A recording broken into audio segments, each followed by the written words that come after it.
Добрый день, уважаемые жители республики. Текущая ситуация по распространению коронавирусной инфекции в республике остается напряженной.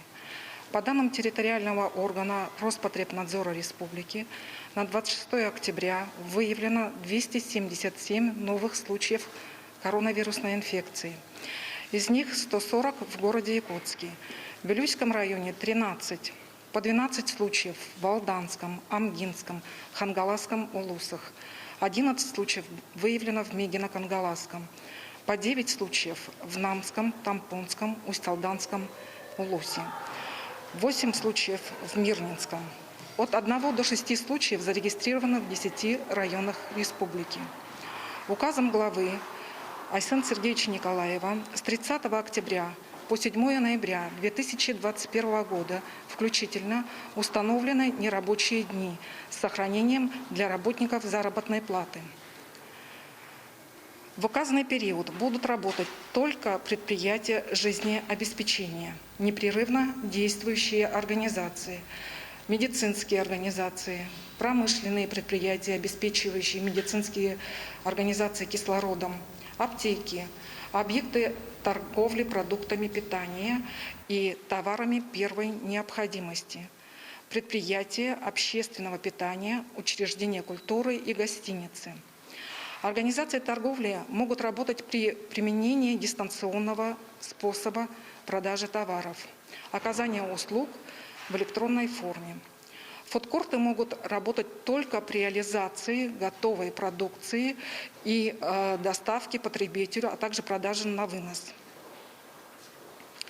Допуск граждан в учреждения культуры и предприятия общественного питания будет осуществляться по QR-коду вакцинированного или переболевшего, а также при наличии справки или наличии медицинского отвода от вакцинации и отрицательного ПЦР-теста, который получен не позднее 72 часов.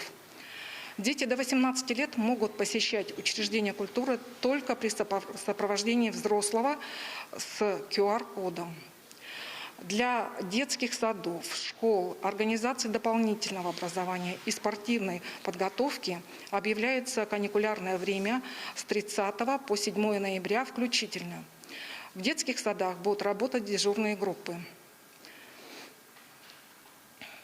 В соответствии с указом вводятся новые ограничительные мероприятия.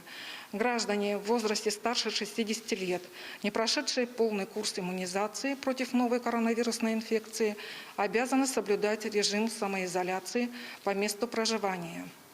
Работодателям рекомендуется перевести на дистанционный формат граждан старше 60 лет и лиц, имеющих хронические заболевания, на 4 недели для иммунизации. С 8 ноября 2021 года предприятия общественного питания будут работать с 6 утра до 23 часов. С 8 ноября 2021 года вводятся требования о допуске в торговые центры по QR-коду вакцинированного или переболевшего.